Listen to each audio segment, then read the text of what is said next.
Holy crap, we're live, and my co-host is not at his chair, but that's okay. He's rocking out. He's got a mini fridge in there, man. Oh, jeez. Do you have a mini fridge down there? No, I keep my seltzer waters warm, so I just drink them down here. Warm seltzer water, just the burps, huh?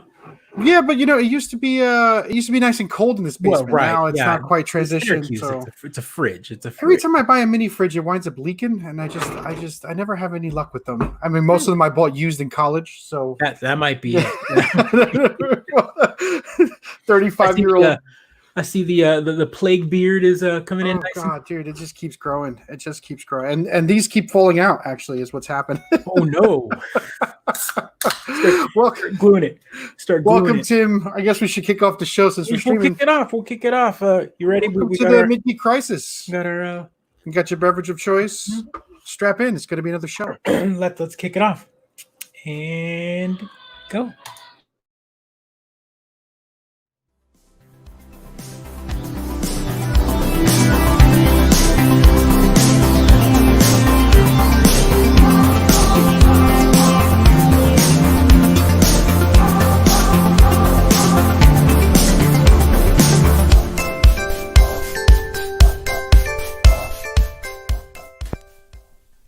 At that, we are live. Episode 75 episodes of this madness. So I feel like we've done 75 forever. Of these episodes in quarantine. Yeah, the last 4 weeks. 74 episodes. For sure. Oh, man. Welcome. This is the Mid-Geek Crisis. I am Pedro, Cautious Online. And I am Joe the Afroman. Welcome, everybody. Welcome to week 17 of Thunderdome. I hope everyone has taken their Mr. Clean shots this morning. They've just lined them up, taking their Clorox vitamins and their what's another good one out there? Man, so many good ones. So many good. We just need to let the light in, right? The light in, right? So I've been like gaping my veins and stuffing a black light into it. Just like that could have gone into terrible places. I made sure to say veins. I didn't say what vein though. I just welcome viewers. We are Clorox and Coke. That's the drink of choice during the quarantine for multiple reasons, right? Bleach. Blend to the tartness of Coke. That's right. It is a strange world where I look at the news and I go, oh, all right, yeah, that's what's happening today. And then an hour later, they're like, Pentagon confirms UFO videos, and I'm like, really? That's it. That's today. Thank you for bringing that up. I completely forgot about that. I was like, the Pentagon. I know. Yeah, right. So Mello, that's hilarious to me that our commander-in-chief told us what to do in these trying times, and I didn't that same side of the political spectrum make fun of the younger generation about eating Tide Pods. Like I feel like we're in this weird place. We're in a weird place right now, and it's right here. This is fine. I will say that like it's one of my like social theories, and I've got no proof of it, that people like, for example, board games. People who accuse other people of cheating in board games, I think cheat or have cheated. So they're familiar with that. They just don't trust anyone because they know it can be done. I think it's the same way on the other side, where they call us sheeple for thinking with our own mind. They call Tide Pod kids sheeple because they're ready to believe taking disinfectant to cure coronavirus, right? Because it's sort of projecting, I think is the term, right? They're projecting their own insecurities upon us, which is fine. And yes, Adam, so there are not UFOs. The Pentagon confirmed that the videos were real. Right. They confirmed that the videos had UFOs in it. What they said was, we don't know what was in the video, and we know the videos are real. That's all we're saying. That's all we're saying. That's interesting to me. It's good. Welcome, Vagabond Dog. Yep. Welcome. We've seen the worst traits for ourselves and in others because it's the evil we absolutely know. Oh, that's deep. That's deep. Is that deep for 5 minutes into the Mid-Geek Crisis? Wow, man. That's excellent. I lost my mind. Yeah, no, I'm completely insane. My favorite, there's man, I wish I had some of these videos queued up, but I don't like to get political or topical in this kind of stuff, but right now you kind of can't, because this is all that the news is at the moment. My favorite reaction to all of that was when he was kind of saying all this stuff. There was this doctor sitting in the corner, and just like the reaction on her face when he was saying these suggestions, and she was like, yeah, like just kind of like, what? We'll look into that, Mr. President. We'll look into do you think he does these things in a way like he says these things hoping like he's gonna like, oh my God, genius, we didn't think of that. Thank you, Mr. President. And then they're like make a parade because he solved the problem with some off the cuff comment. Yes. I'm no fan of the president, mainly because he's the worst, right? But I think, that's his strategy. Just say a bunch of stuff and eventually say all the things that were wrong with sarcasm and take credit for the one or two things you say right per day. Right. I remember that time. I remember when everyone thought it was harmless, right? In other news, we have a confirmed by Steve Austin. Like, guys, like Donald Trump, our president, was on WrestleMania or on the WWE. And he got Stone Cold Stunnered. Yeah, he got stunnered by Stone Cold Steve Austin. Like, this is yes, you're right, Vagabond. He was intentionally ridiculous for publicity. So there we go. So I mean, how could you not think that? And that's exactly what we all thought. And then reality happened, and we're when did the show turn worst off? Timeline branched off, and we all worst timeline. We're all living it. Worst timeline. In other news, Texas is open for business on Friday. Oh, there you go. Congratulations. Come down for round 2. We like hard mode. We want to go ahead and flip it to nightmare mode on our end. We're just going to make that second wave come faster and harder because everything is bigger in Texas, folks. Yeehaw! Come on down. I understand that all of you down there are willing to sacrifice grandpa and grandma for the economy, right? Isn't that what's happening? Jess, I'm serious. He was, he was on WrestleMania. I mean, it's one of my all-time favorite gifts. Just seeing him like get Stone Cold Stunnered. It's the best. Yep. Absolutely the best. It's a long and storied history we have with our president. And when someone reads like the history of our like president, like I remember growing up, you do the reports on like on Abe Lincoln and the things he does, the accomplishments and all that. So we're gonna look back, and some kid 20 years is gonna look back and go, here's my report on President 45th President of the United States, Donald Trump, on his reality show The Apprentice and his appearances on WWE, and that one cameo on Home Alone where he yelled at the kid. Like, it's going to be real simple. It's going to be our very first president, George Washington, never lied. He cannot tell a lie. Our very last president, Donald Trump. I like how you say the very last president. Like that's it. That's our two worlds. Nice bookends to American history. Yes, solid bookend. Bravo, Mr. President. Nature loves symmetry. It's fantastic. It's fantastic. Oh, everything is fine. Everything is fine. Yeah, this is fine, folks. This is fine. This is all fine. And it's not even May yet. That's the it's not I even keep looking up being like, did summer already happen? Where are we? What year is it? What year is it?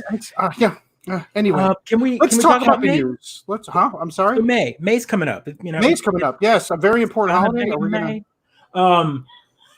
Are we even allowed to talk about the very important holiday? Have we cleared it with the copyright lawyers? So yes, let's talk about that. So Disney decided to put out a harmless tweet, and said, "Hey, may the force be with you. Please share your May the force be with you moments with us."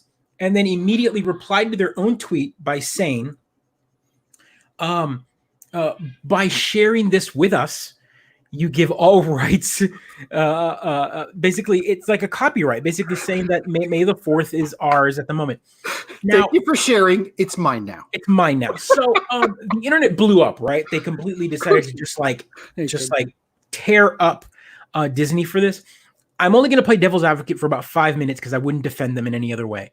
The reading of that tweet, I think, is the way that they're saying it is they decided to, which was horrible timing on their part, right? Is by sharing your messages with us, That's the key phrase there. Using May the 4th, you agree to use the use of the message and your account in all media. So basically, they decided to terms and conditions at the moment that you retweet them with that by saying, hey, if you share this with us, we're going to use it for ads and stuff. Mm-hmm. So it's not just you using the term May the 4th, which has been a lot of the outrage by saying May the 4th doesn't belong to you. It's created by the fans and whatnot. They're right. It wasn't created by Disney. Disney just decided to go, hey, by the way, if you retweet us and share it directly to us by tagging us at Disney Plus, we reserve the right to use that tweet in media in all sorts of form. Of course. And by the way, here's DisneyTermsOfUse.com. Yeah, I know. Our local museum up here, the Rochester, our local giant kids museum, the Museum of Play in Rochester, the Strong Museum, put out a big announcement. They're doing a May the 4th event. And at the very bottom, there's like a full sentence of legalese that's like not licensed or endorsed by Disney, Corp and blah. I'm like, even museums got to do this. This is how ridiculous things are now. Okay. All right. Yeah, sure. May the 4th, May the 4th, May the 4th, right? I mean, I don't know. Mickey is definitely take you out at the knee. Yeah, he takes you to court. He takes you to court, and then he buys you, and then he owns your property, and then he laughs as he repackages it and sells it to a specific gender or group of people. Right? That's I don't know. Disney's a machine. They know what to do. It does now. Yeah.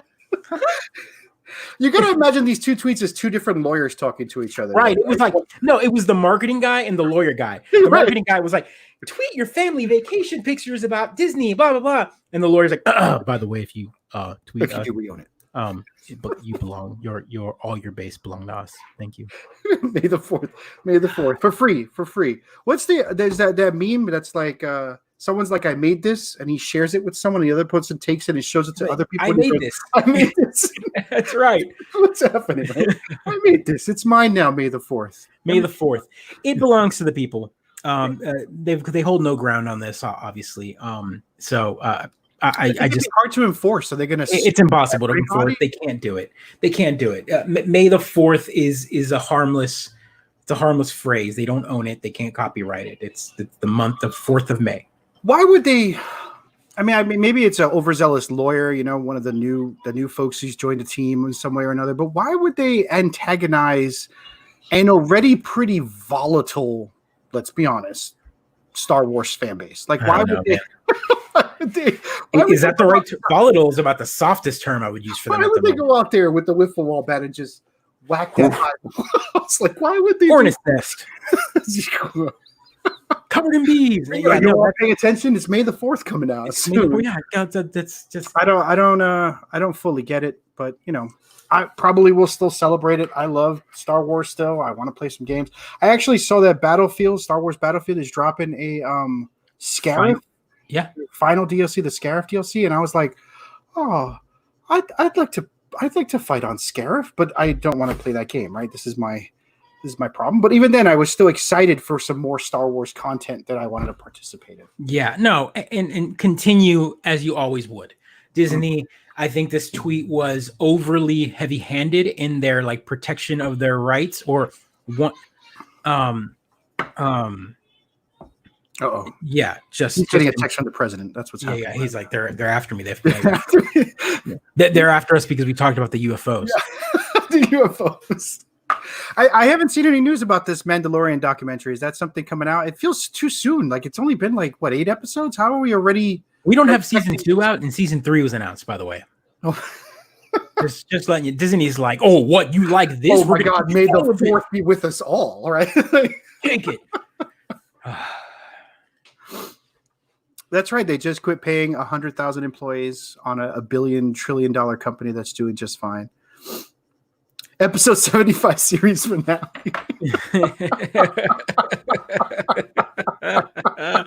Bravo, Rolls. Thank you. Yes, we're it's caution to the wind at this point. We happen to know that one of our viewers is the president, and that's why we tease him. Right? He's tuning in for this Mid-Geek crisis content. He thinks it's NPR. We're so highbrow. Get me his producer. Oh my All god! right, all right. The Mandalorian.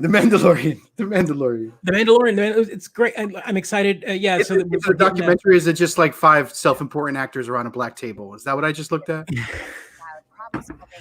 I actually would watch the shit out of this, honestly, because my favorite thing about the Mandalorian has been like the art and the kind of like the layout of the show and how they kind of built it, like a lot of the gallery shots and whatnot that they've been doing. So if they're gonna sit down and kind of break it all down for me and have like Favreau like really geek out, I'm okay with that. I'm okay with this. 8 episodes? Isn't that longer than the show? So I think it's like 1 episode per. It's like, so this is essentially the behind the scenes that they're gonna tack on to the DVD per episode, right? So like a documentary for each episode. Yeah, that's Yeah. I think I'm just too curmudgeonly. Like I really can't hear. I really can't watch that much of people talking about how amazing their thing is. I just can't do it. But I will like watch and look at shots of the models for days, right? Like give me that, and I'll enjoy that. So there's definitely probably going to be something in there for everybody. Is that going to come out on Disney Plus, or is that something It'll probably be Disney Plus. I mean, absolutely, for sure. I mean, can you not? Yeah, and you're right. Here is that awesome update for the greatest director of our generation. Bold claim, sibling streamer. Bold claim. So I'm interested him on this too. Rick and Morty. That's his best acting performance. Is his voice acting on Rick and Morty. Yeah. So this, I mean, like, of course, it appears to be the last because there's only 4 or 5 people still playing this game. But Scarif was a pretty cool battle scene. One of the best ones, right, of the new era Star Wars, in my uninformed opinion. And it's just a cool jungle fight scene. Why not? That's a great battleground. Yeah, it's like jungle forest jungle beach. I guess is what was it? Scarif was like a beach kind of thing. It's like it was like a resort. It was like a resort. Yeah. The exact place you build a giant library, right? That's right. Right. If you had a limited budget, you build a giant library on Scarif. Sorry, spoilers, everyone who haven't seen Rogue One yet. Rogue One. We're still clowning that as one of the best ones, right? Of the new, yeah, I think. Well, so. Star Wars in general. Like if you wanted to like top 3, it's in your top 3. No, the first 3 are still in the top 3. Like I think the first 3 are still in the top 3, just 4, 5, and 6 factor. Yeah. So you think Jedi is above Rogue One?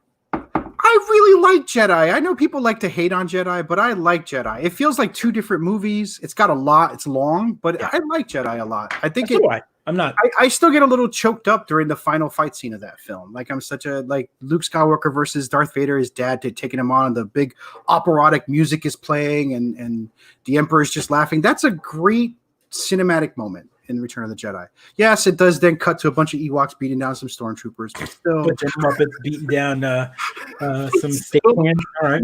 I mean, like if you compare the Ewoks to the Gungans, right? It's better, I think, the Ewoks. Mellow, yeah, good, yeah. It's definitely my top 5. I think it depends on my mood, whether it's number 3 or number 2, right? It definitely depends on my mood. My favorite part about Rogue One is the fact that they are all characters that we will not see again. Yeah, you got to enjoy them all in a solid arc and watch them all. I don't know. That scene where the Alliance or the Rebellion warps in to attack the shield on Scarif, that very opening scene where the X-Wing, I always whoop. I'm always like, yeah, like let's go. This is amazing.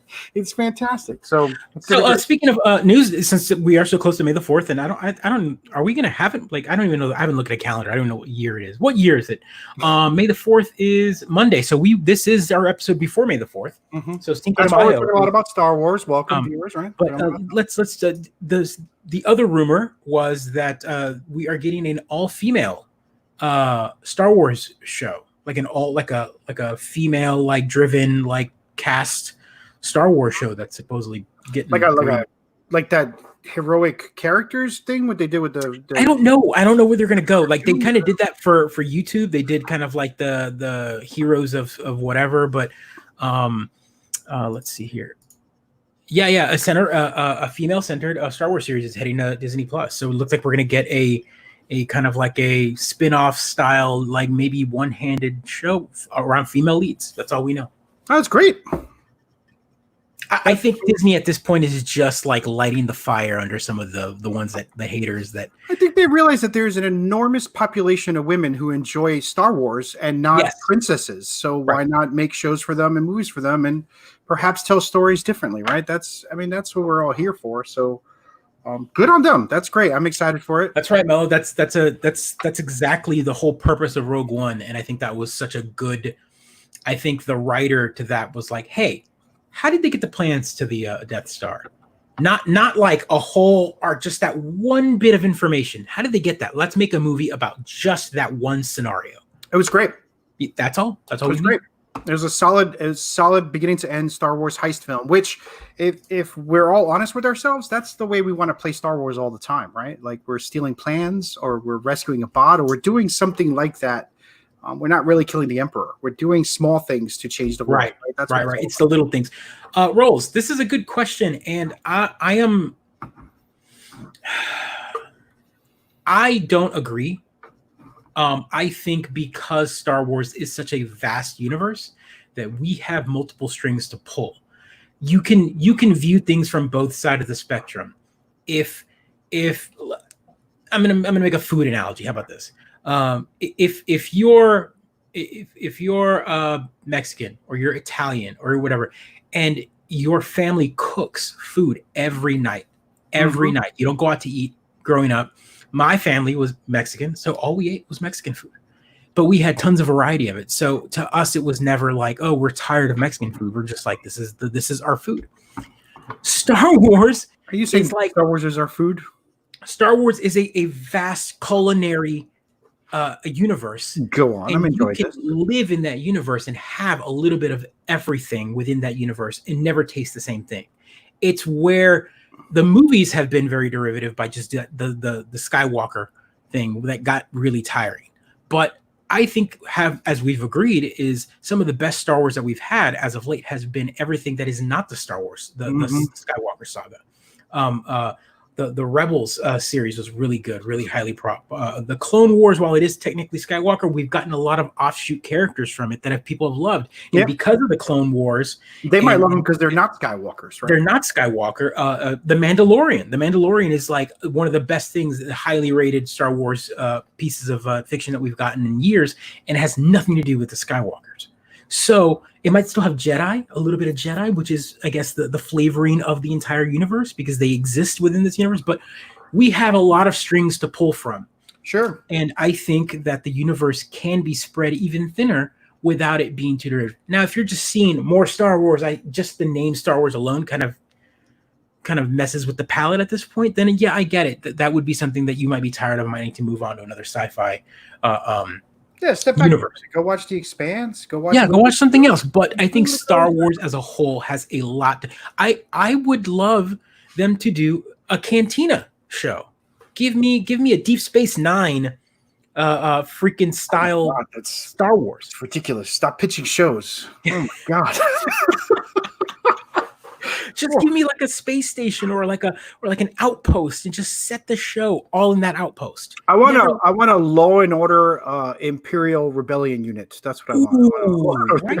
or with the score by John Williams and then produced by Dick Wolf. It'd be fantastic. What was it that we made fun of it for years? I think then you will know it's been stretched too thin. That's when you know. Remember the Cops parody, the Cops parody back in the 90s. That was one of the first like popular. Reno? What is it?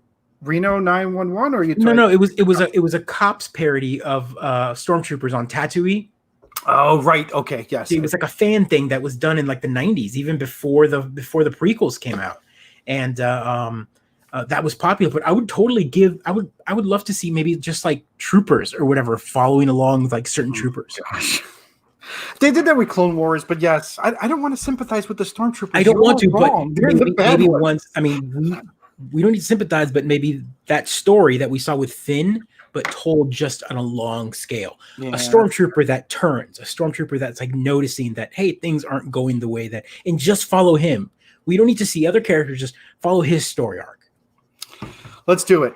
There's a lot of things in the Together Star and Wars put it out universe there that can May be the done. 4th. We could do it on. We could do it in Animal Crossing. They've got sophisticated recording tools and things like that. We can actually create. How fast? Who would sue who in that case if we made stormtrooper skins and filmed a community style stormtrooper academy in our Animal Crossing? I don't think so, right? I think that was one of the things that Lucas put in his in the contract when it was sold to Disney, is that Lucas always was okay with fan fiction and fandom, like recreation and like all of that within the community. Which is why Disney doesn't go after people like the 501 and all, the Stormtrooper guys and the cosplayers and whatnot, because they've got that like underwrite of like, hey, the fans are still allowed to do I believe there's also someone in that room full of lawyers. There's 100 lawyers in the room, and someone's like, maybe we shouldn't sue the guys doing charity hospitals. Like, there's got to be. There's like 50 lawyers in there who are like, we got to protect our copyright. We got to sue these people. And then the other lawyer's like, they're visiting sick kids in hospitals in fanfilm.net, I think it was. Yep. Is that the old website? Nice. Yeah, it was one of the old website where people would do. I mean, Star Wars was such an easy like franchise to just make fan fiction of, because people wanted to make fans of just the droids, just the stormtroopers, just a cantina, just this. I mean, there's so much in that universe. Oh, it inspired a huge number. I mean, right. I don't think I'd argue maybe fan fiction wouldn't be fan fiction without Star Wars fan fiction, right? The amount of people who wrote themselves. The Trekkies are like, apologies to the Trekkies. You'll get your holiday, okay? We're talking May the 4th today. And you know me, I'm a Trekkie, right? Through and through. So, sibling, is that because you put the entire movie up, but didn't you take all the audio out? If I remember correctly, you put all the audio, you still put the entire visuals of the movie up. That's still edit out all the dialogue. movie. Yeah. But it was still visually the entire movie. Fair. Yeah. It's still too long. You should have edited it down. It's still too long. You should have just give me a movie just on like professional pod racers. What? Oh, actually, well, that's another Star Wars show. I'm just saying. It was like a whole you do it in a reality show format, right? Where they got to go behind the scenes. They talk to the camera. There's yelling and screaming between aliens. You don't understand what they're saying. Yeah, this is genius. This is genius. So yeah, Star Wars, May the 4th, Disney will see you. Very exciting. 1 week from yesterday. Very exciting. Probably gonna play some video games. So speaking of Disney and Star Wars, and of course the ever popular word when it comes down to Star Wars, spoilers. Okay, go on. Which one are we spoiling today? So we're not going to talk about what was contained in these spoilers, but I do want to talk about just spoilers in general. We have talked about this at length on this show as adults, as people who don't have time constantly to go and see things on day one, or some of us that do and some of us that don't. Some of us might consume. Yeah, some of us might consume the media an hour after it comes out live, and some of us might wait weeks afterwards. Some of us care about spoilers, some of us don't. The Last of Us 2 was spoiled, officially spoiled. There was some footage that was put up online, some early cut of the game, some cut scenes and whatnot. And Naughty Dog had to send out a tweet saying that, hey, in light of these spoilers, I hope that, please stay away from them. We hope it not to ruin your gameplay of the game. There's a lot more to come. Please stay tuned. It's not everything, that sort of thing. Someone stole it and put it online? Yeah, I don't know about. I don't know how they got it. I don't know the story yet on how it happened. I just know when that. When you say officially, you mean like it was officially their stuff, but it was. Yeah. So let me remove that. Boom. So yeah, essentially, wait. The way I'm reading this is they're not upset that they saw spoilers. They're upset with the story. Yes. Okay.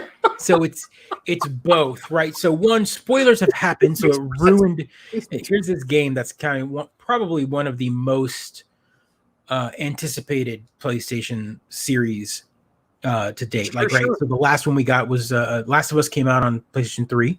They've been waiting for the sequel. PlayStation Last of Us 2 was announced pretty early on in the PlayStation 4 release, and we are now PlayStation 5 right around the corner, and the game still isn't out yet. They pushed it back. It got delayed again.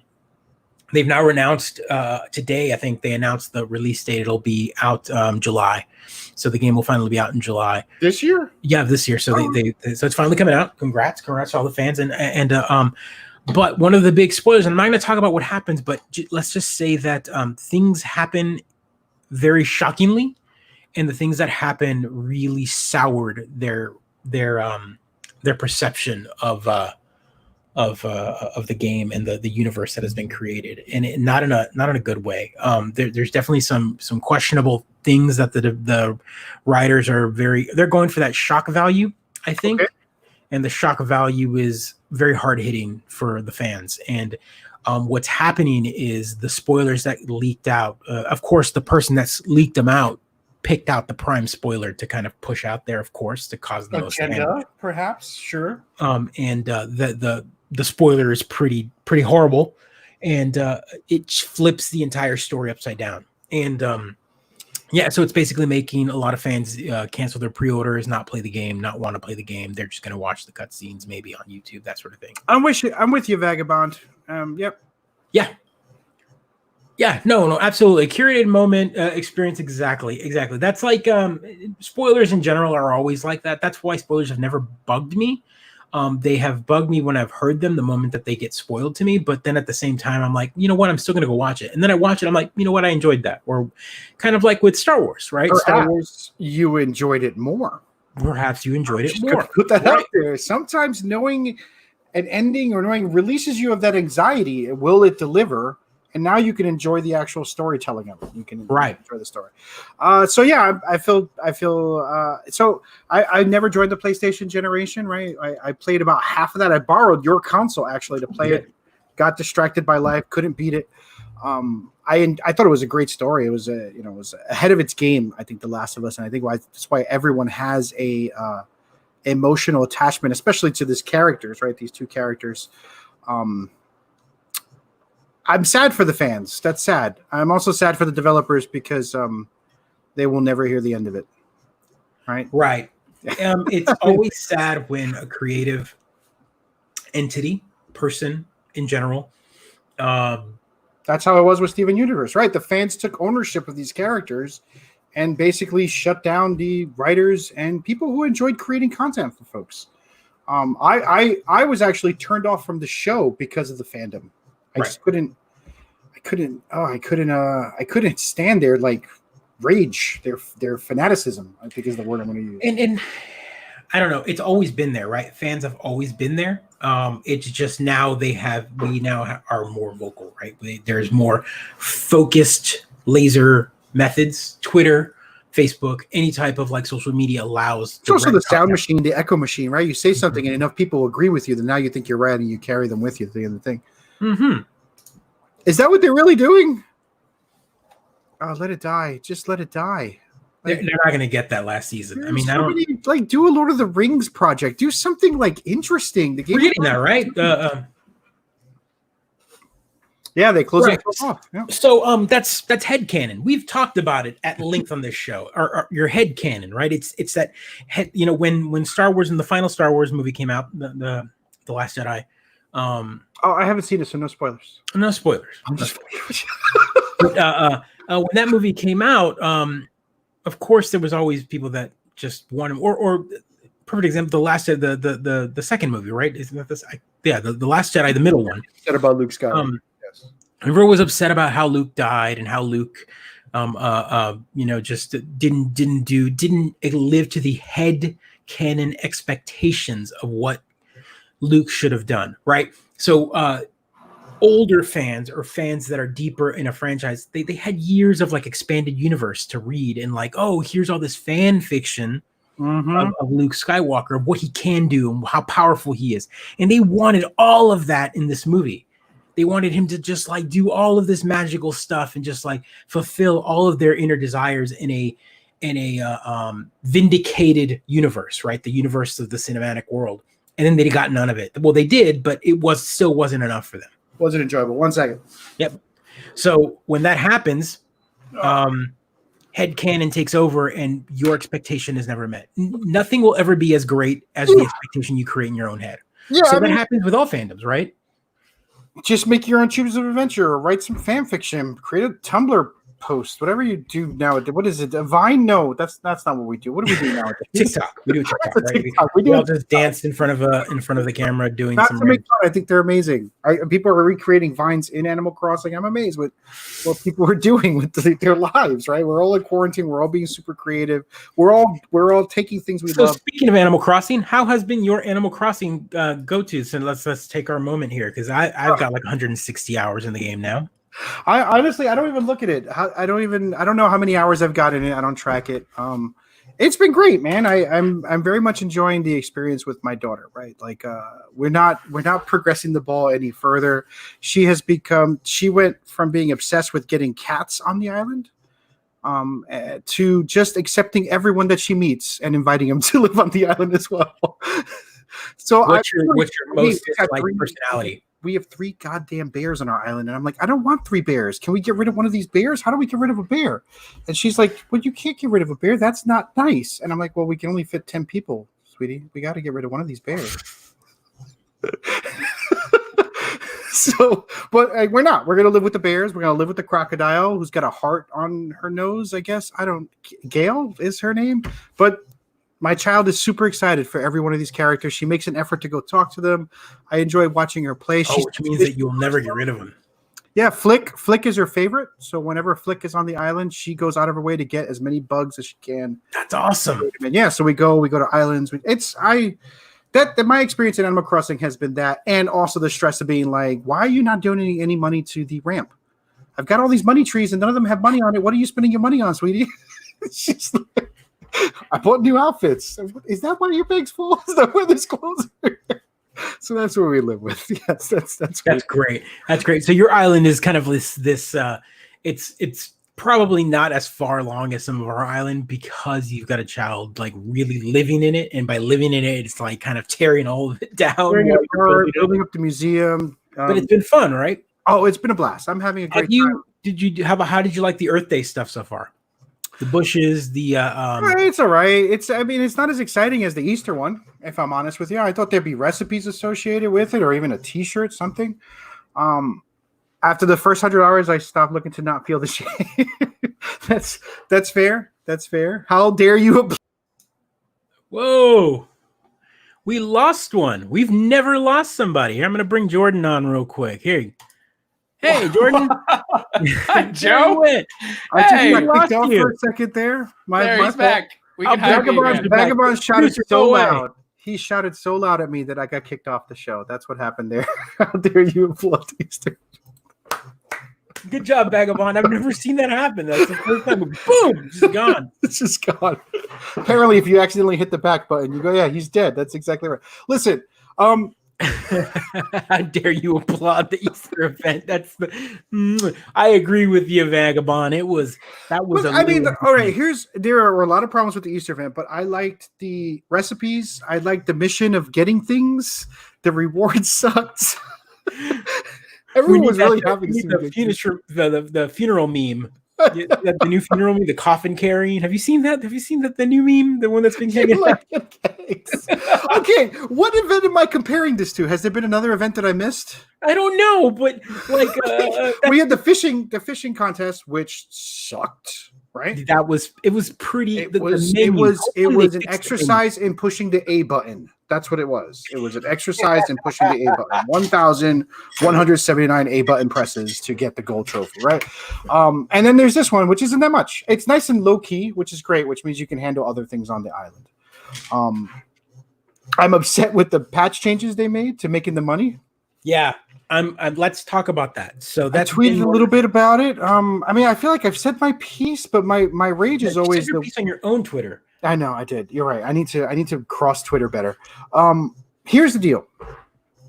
So Nintendo patched it so that the bugs are worth less, right? I guess tarantulas are worth a little less. Scorpions are worth a little less. They're not worth less. They drop less. They drop less, right? Their spawn rates less, which is interesting because the tarantula was already broken. They broke the tarantula at the beginning of the month with the water bugs.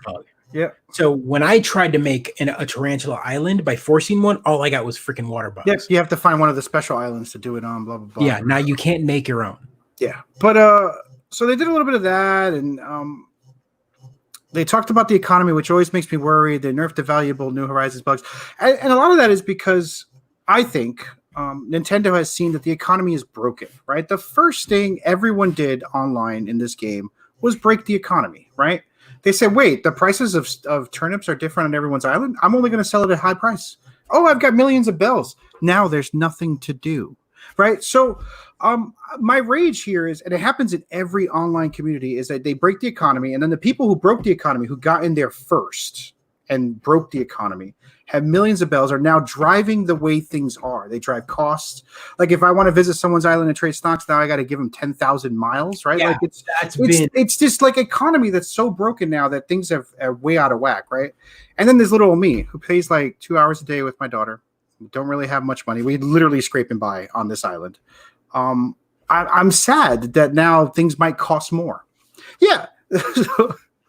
They need to break their. Well, the players do it to themselves, and it's a developer fault. It's not the players' fault. Like, I want to be clear here. I'm not saying the players are playing the game wrong. This is the way the developers created the incentives and did not put in the blocks from an economic perspective. Yeah, I have 10 million bells. Now what? Right? A bridge costs 250. A ramp costs 250. What are you going to buy? What are you going to do with that 10 million bells? You can't. I can't spend it all. No. I will say this. I'm gonna play devil's advocate to this just because that's what we do on the show, right? I agree with you that the economy is broken. But what I want to agree with is that the bells aren't worth anything. The bells are just a achievement to yourself, knowing that you've got that much, but you can't buy anything with bells. You are limited to buying. The old versions of Animal Crossing, like if you played New Leaf or you played the old ones, you could walk into a store and buy everything you wanted. So you're saying you are time limited to the items you can buy. Right. I'm saying that once you have 10 million bells, there is no more incentive to earn anything, and I want to be clear here, but more bells. Right. But all you do is become the Carl fucking Aiken of fucking turnips. That's all that happens. You become an a-hole with your turnips and the turnip economy, where you're like, if I'm not trading for at least 540, you're gonna have to drop off 10 miles. I'm not going to the island. No, screw you and your peaches. I'm gonna make 540 on my turnips. You're like a jerk now about your like economy, and it's a weird. And from my perspective, right, I'm just like, I'm probably gonna stop turnip trading. I hope so, Vagabond. I hope you find. Now that you're free, now that money has freed you, right? The bells, you never have to worry about purchasing anything again if you want to change your island. Pay me in the best Ray Liotta Goodfellas voice. This is, yeah. So, and my fear is that Nintendo has all the data, right? These game developers have the data. They're going to see that the economy is more skewed towards the people who played the turnip market early. And they're going to price things that way going forward, which is going to screw little people like myself and my daughter who really don't have much money, who aren't. I think what's going to happen is, and again, don't quote me on this, just because I think Nintendo is seeing all of this, right? And we have talked about how Animal Crossing is a living world now, more so than it ever has been. So DLC will do things. It will do things like maybe introduce a new currency, or maybe that's exactly the way all other MMOs try to fix their economies. They're like, oh, now you get tokens to buy armor. Flim Flam coins. Coins. Now you got to catch you. Yeah. Now this special event to get Flim Flam coins. They did it with the egg. Tom Nook's kilometers. It's ridiculous. I don't need this garbage. He went metric on us. There you go, Vagabond. Tell your daughter to get good. Here's my retort to that. I did teach her to hit the stock exchange properly. It is rigged and it is fixed. It is a capitalist game. It's a bull market, baby. We're socialists here in this household. We're bringing the whole turnip exchange down. That's what we're doing. I will say that the whole turnip game has made it a complete different game. Yeah, it's made it a different game. I want to agree with you that it's broken. But it's only broken, but it will, how's the best way to put it? It has broken itself even more. 2 weeks ago when I mentioned that people were doing the whole trading, and I mentioned the turnip exchange, turnip.exchange.com or whatever. I could go on the website and hop on an island, but then the media got a hold of it. So Polygon, IGN, they all put up a story talking about these websites. And you're right. So now, and now this is me eating humble pie here. I bought 2 bags of turnips this past weekend, and I sold 1 bag on a personal friend's island for $350 per turnip. So I sold it, boom, made a good chunk of change. Whatever. I was happy. But I still had a whole bag of turnips. And I was like, I'm holding out for this one to try to get on an island. I couldn't do it. I couldn't get on an island. The queues got to 100 to 150 people deep. You were waiting an hour and a half. And then when I did get on an island, I did sell some, but I didn't get to sell a whole bag's worth. And I still had to give them 300,000 bells. I had to, and not only that, is you walk in. This was awesome. I never seen this. You walk in, right? They had built mountains onto the edge as soon as you walk off the airport, right? And then you walk through this mountain range, and then you get to the end, and they're sitting there with a crown, and they're just like dancing and stuff like that. And then you go run to the store. And when they come back, they put items in front of they dropped items in front of the exit, so you couldn't move. So they had to literally move things out of the way for you to leave. So you weren't allowed to leave.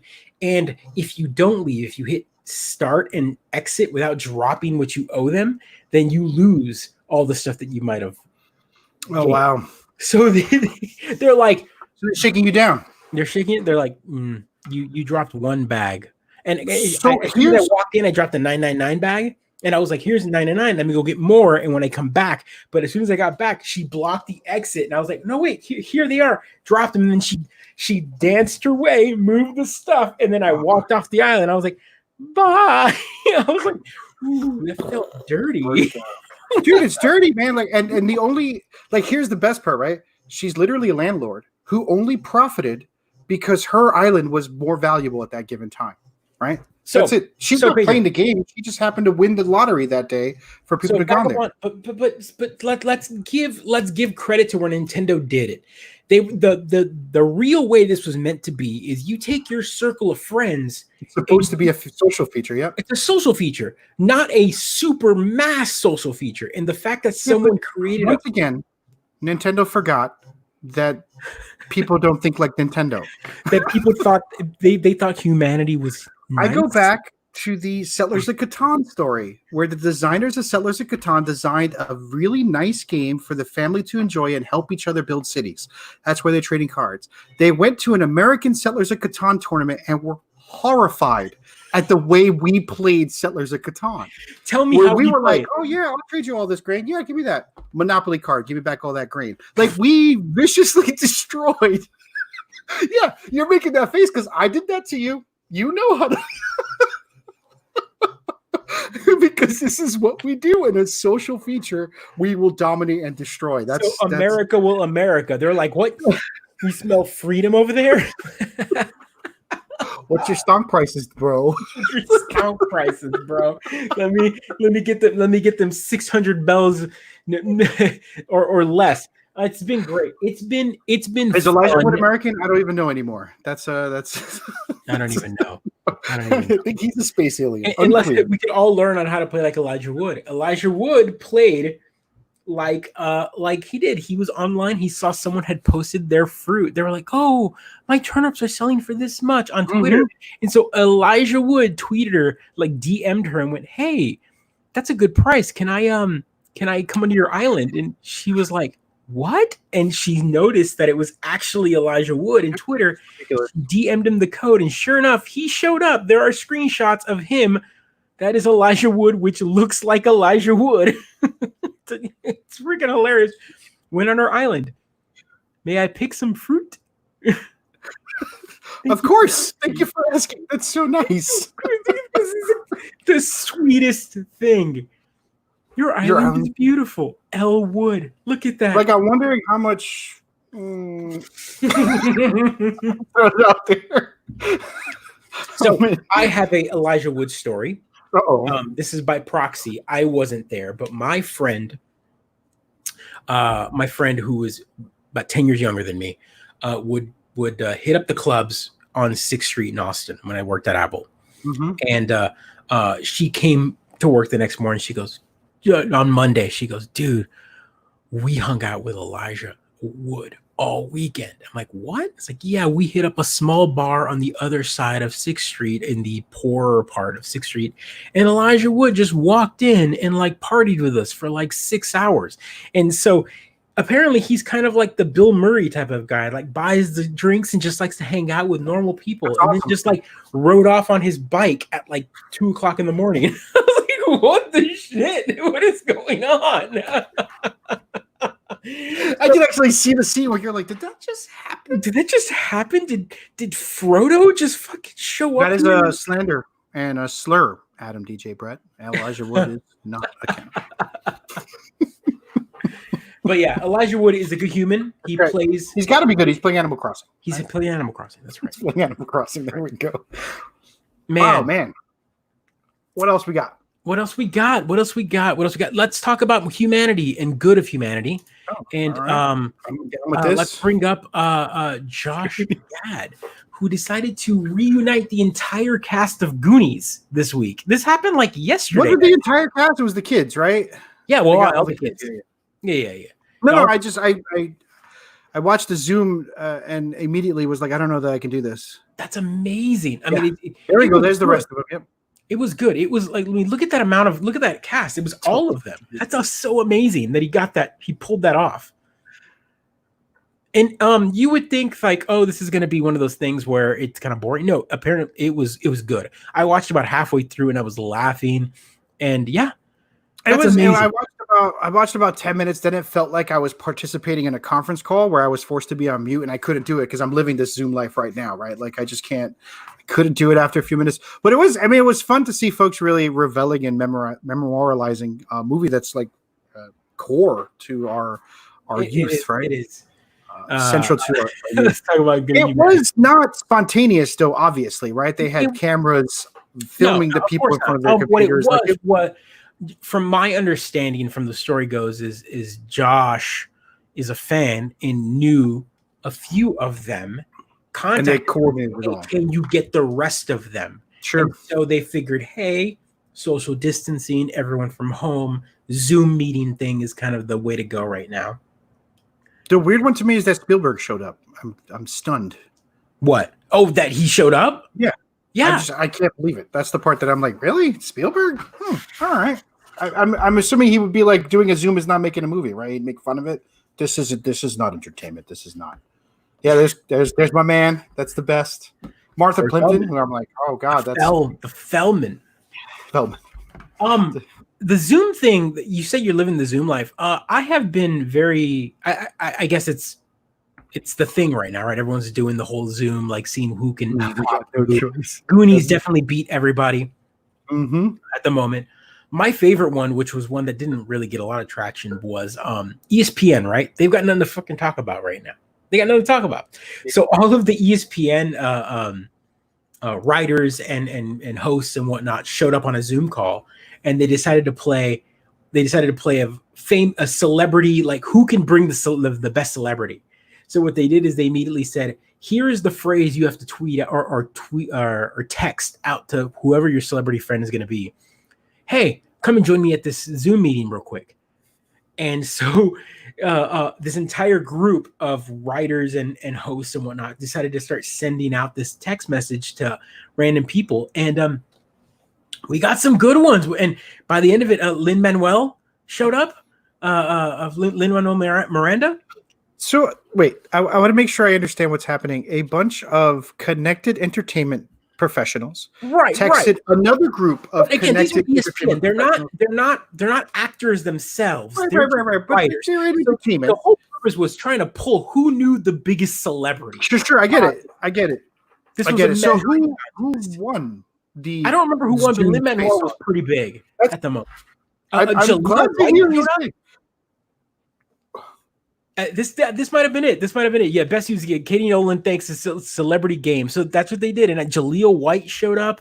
That's amazing. Bunch of bored people at home sitting in front of their cameras. That's fantastic. Yeah, I don't know. I've been enjoying. I probably would have accepted it. I've been like, yeah, I wonder who the hell this is, right? What was it? The early on into the quarantine was John Legend and his wife. I'm gonna feel so horrible not knowing his wife. She's gonna rip you apart on. She's gonna rip you apart. Hey, we all know her. She's amazing. She's hilarious. Yes. John Legend is more the person that I focus on. But anyway, they're both fantastic humans, and they're really good. But he had tweeted out, said, "Hey, I need romaine lettuce. Does anyone have romaine lettuce? We're out." And so there we go. Christy Teigen, thank you. She traded banana bread for lettuce. She was like, I just made this banana bread, but I want lettuce. Can we? And so she tweeted it out. Was it like iceberg lettuce? Like that's she was looking for okay, all right. I mean, I guess that's a fair trade. That's a fair trade. So they met in a park and they dropped it and then walked away. So they kept their distance, but the idea was, here we go. We've got this lettuce. And so the other person took a picture and there's John Legend and Christy Teigen standing in a park. It's like far away. So ridiculous. That is ridiculous. It's so good. Such a good weird moment. Thank you, Adam. Christy Teigen. I knew who it was, and this particular quarantine has given us a lot of weird moments. Weird moments. We got the Goonies to come back together, right? Which is always the Goonies to come back together. Have your kids watched the Goonies yet? I think they walked in on me watching it. They haven't sat down and watched it. It's on the docket. We are going to watch Goonies is on the docket, and Back to the Future movies are on the docket. Back to the Future I might do Back to the Future before I do Goonies. That's a good one, yeah. I feel like it has less scare moments than Goonies. Mm-hmm. My kiddo can't do the scare. We haven't been able to get through all of Zootopia yet. That's the world I live in because it's too scary when they. But your world is very similar to mine. My youngest is all about like it doesn't matter how scary it is. He's going to be like sure. My oldest, on the other hand, couldn't make it through Batman Returns. That's the daddy dance. I made it mine. She's gonna watch it and be like, Daddy, that's your dance. What's going on here? He stole it from me. He stole it from me.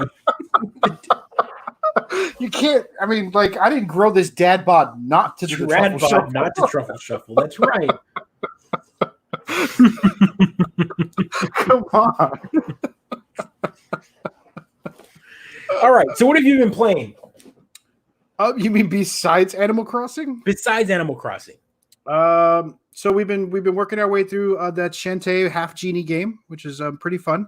The learning curve got really high for this old man platformer. Really, really difficult, really fast. Yep. And Division 2, like it's sort of shameful. I just beat the Telltale Games Batman, the first one, the Telltale Games Batman. It is terrible. Do you think it's good? You didn't like it? It's not the best of the Telltale games, for sure. No, I mean, A, it's really slow, and B, it does things with Batman and Bruce Wayne's character that I hated from beginning to end. I know exactly what you're talking about. Like every last bit of every reveal, every character, I was like, wow, there is nothing I find redeeming about this game. I slogged through it for 1,000 points. It was a real slog. Like my wife is watching me play it, and I'm like, man, this game freaking sucks, and I'm still playing. And she's like, why are you still playing? I'm like, gotta get the Chivos. Like, are you kidding me? The Chivos. I'm already 600 points in. Why wouldn't I get the last point on the table? It's 400 easy points right there for me to grab. I just gotta slog through this. And I actually downloaded the second one because so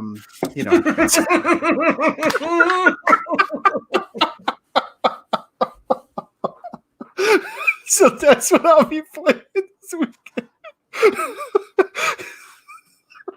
That's the punchline, everybody. That's great. That's great. I freaking hated it. I slogged through the I downloaded the second episode. It's I'm at 98,700 or something like that for achievement points. I really want to hit 100,000. Man, almost there. Yeah. What am I playing outside of nothing? Ever playing any games? A lot of retro, but starting today, Moving Out finally came out.